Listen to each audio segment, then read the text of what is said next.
Health Minister Dr Aaron Motsoaledi and his trade and industry counterpart Park Stour are currently giving an update on the progress that's been made in implementing the recommendations of the health market inquiry into the private healthcare sector. Let's listen in.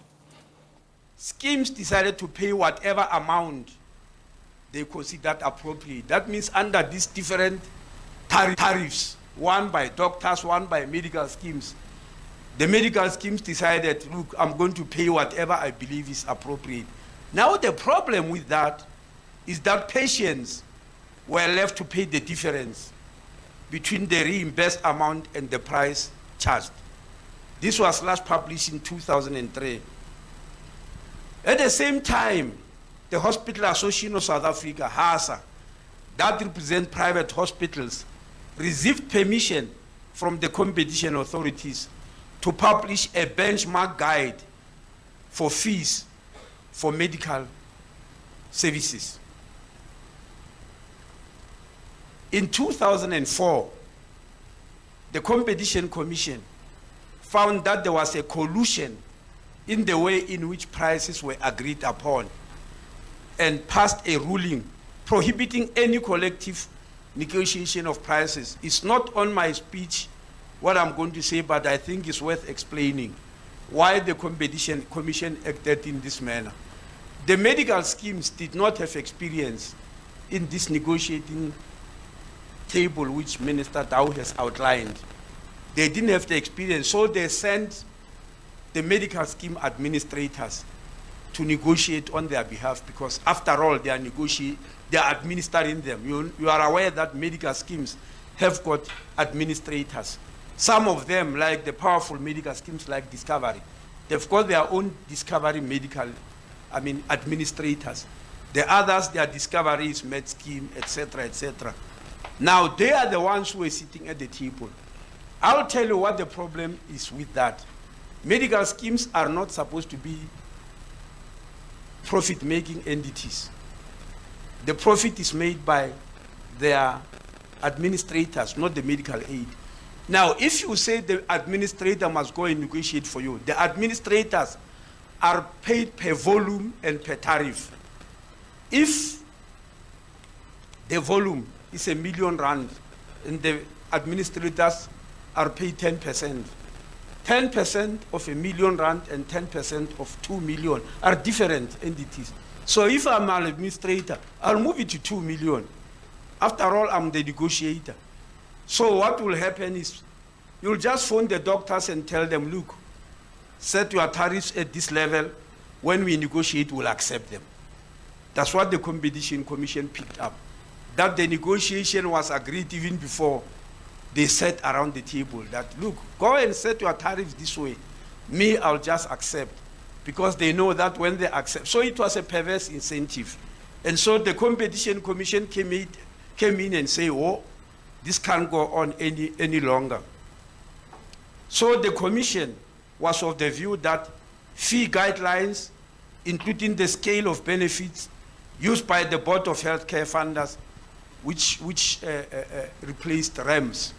The Board of Healthcare Funders is called BHF. It's an association of medical scheme. And the fee guidelines of Hospital Association of South Africa, HASA, and the South African Medical Aid Tariff Book, respectively, are fixing prices of medical aid reimbursement, hospitals, and doctors. Remember, I said earlier that now we had 3 tariffs. One by the Board of Healthcare Funders, which represent medical scheme. The other by Health Association of South Africa, HASA, which represent private hospital. And the other by South African Medical Association, SAMA, which was earlier MASA. They say all their tariffs are actually fixing medical aid reimbursement, hospitals and doctors. So practitioners, according to Competition Commission, should set their own tariffs rather than use the centralized tariff setting processes where there's no real competitive process between scheme administrators and providers in the tariff setting process. As such, the Competition Commission believed that they were contravening the Competition Act and they were involved in an illegal process.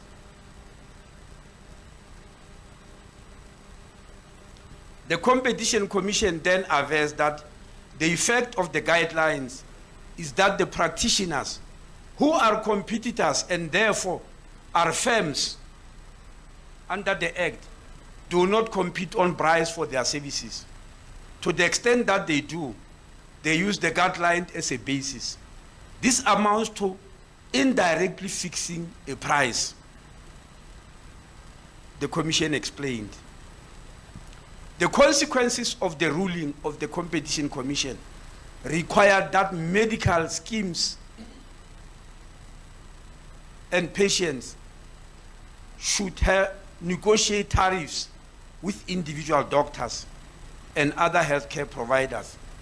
I'm sure you are aware that this was a practice that was next to impossible, given the obvious power and knowledge imbalance and gap between a patient and his doctor. You don't expect a patient to go to their doctor and very sick and start saying, I'm negotiating fees. They won't even have anywhere to start. So this was one mistake committed by the Competition Commission in trying to resolve this problem. That will go individually, so that never happened. I don't think any one of you, no matter how you are educated here, you will ever try something like that. Even me, as a doctor, I don't think I'll try it. Because if I go to my colleague and examines me and do MIR and say, Minister, you are growing, there's a growth in your brain, I need to take it out and I'll need 250,000 rand. On what basis do I argue with him? I don't even see what is in my head.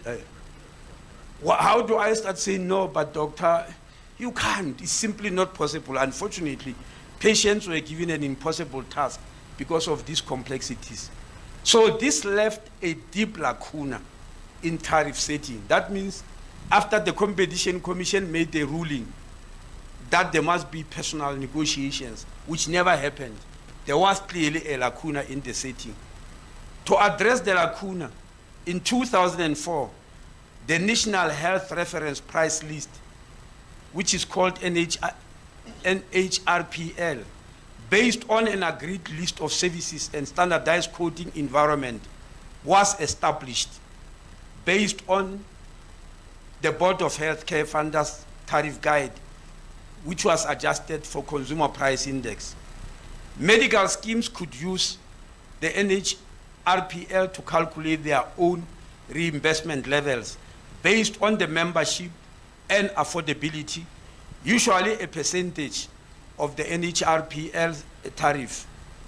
The set reimbursement levels, unfortunately, had no connection to the billed prices charged by providers, who continued to charge higher prices.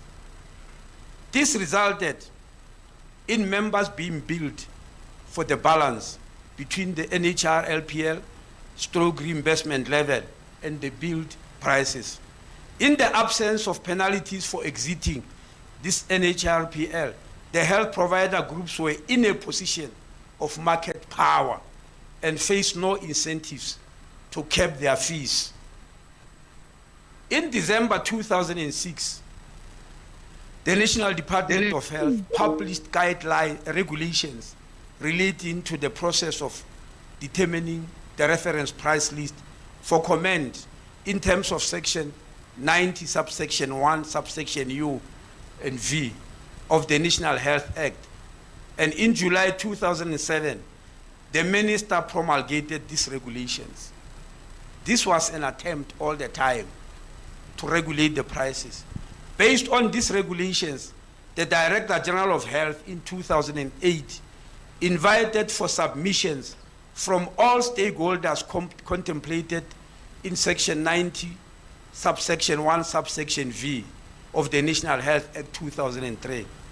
This regulation served to invite private hospitals, medical practitioners, and medical schemes to submit information regarding the cost of running health services. In other words, the department said, look, we can't allow this lacuna to go on. So in terms of the National Health Act, they invited the people in this scheme who used to sit and negotiate, because they can no longer do so because the Competition Commission has abolished it. They said, look, please provide to the department the cost of running your health service. Then it will guide the department to set tariffs. How much do you spend when you see a patient and give treatment and all that? This is what the department asked for. Unfortunately, there were several disagreements with the submissions made by private healthcare sector. This related to the following. In other words, when the private sector was asked, show us how much we spend so that we know the cost of you seeing a patient. So when we said the tariffs, we'll know exactly how much. But when they submitted, there was serious disagreement. And this is where the disagreement was. Number one, they provided incorrect cost data. And this was identified during verification exercise, where a person or a practitioner just claims that I spend so much, and the data is wrong. In other words, they are providing information which will make the tariffs go higher, but the data is wrong. That's number one. Number two, there was disagreement regarding acceptable bed occupancy rate, because the amount of beds that are occupied in a private hospital also determine tariffs. The private hospital, they work more or less like the airlines, yeah, or hotels, you know.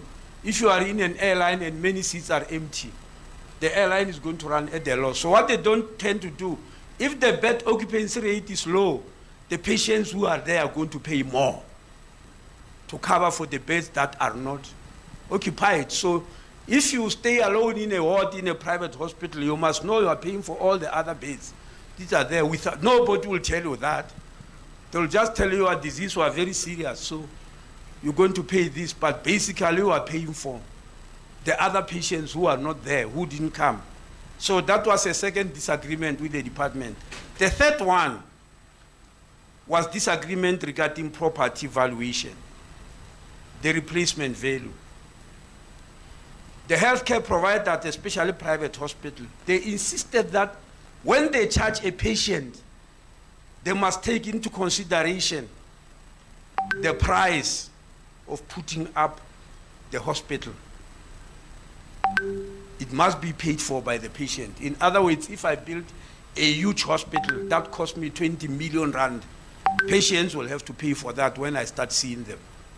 Now, that was not necessarily rejected. What was rejected is this. They insisted on a replacement value rather than a value of the initial cost. What do we mean by that? If I build a private hospital in 1990 and it cost me 10 million rand, and now it is 2025, it costs 50 million. I charge the patient on the basis of the 50 million, not the 10 million I spent when I built it, but the 50 million, which is its value now. And obviously the department could not accept that under any conditions. It was clearly cheating, but they insisted on that. The other disagreement was providers unwilling to consent to a verification process. In other words, you said, give us your information. After we get it, we are going to verify. And they said, no, you're not going to do that in my practice. Private hospitals were unwilling to share detailed information regarding cost information because they will say this is private information, which if I disclose, my competitors will know and they will beat me. So they hide behind that. So they were not willing to share the detailed information regarding cost. Then the last issue was the non-representative sample size in the cost survey.